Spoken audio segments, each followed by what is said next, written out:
Okay, now that you have your parts built, you also are going to want to change your eye properties and your materials properties. Now, our blocks are made of wood. If I click this arrow up here, this is a generic part, and we're also going to want to give them a paint job. And notice down here there's a couple of different libraries for materials. There's the Autodesk library and the Inventor library. So sometimes you change between libraries, and you can change between libraries. They're just organized a little differently. Depending upon what period class you're in, you either have poplar blocks, or, and if I select poplar, you're going to notice that that makes it look like a wood grain of what poplar wood looks like, kind of. Or if you're in another class, you have birch. So if you need to know, the birch is the harder material, the poplar is a little bit softer wood. Okay, I'm just going to leave it as poplar. That also changes it.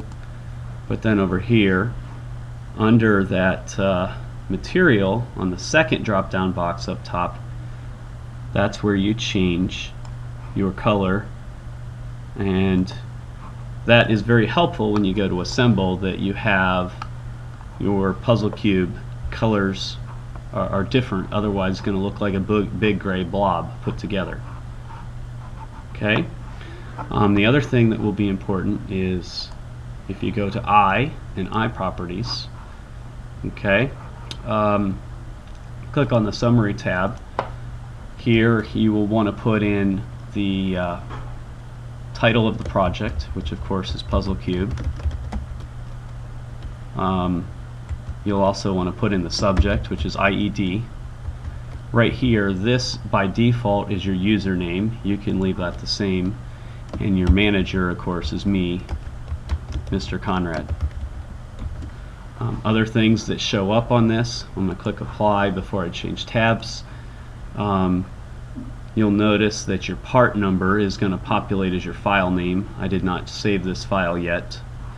But there's all kinds of information here: estimated cost of the part, who the vendor is, you know, whatever, what's the status of the part, is it in progress, is it done. In industry, these things become very important. Another thing that's very interesting here is we have this material selected as poplar. If I select update now, because that's my material, then it gives me my mass, my surface area, and my volume. And we'll come back to these also later. Okay, so this is changing the eye properties, which again, to get to that is go up to eye properties, and you do want to make a few of these changes here in the summary tab.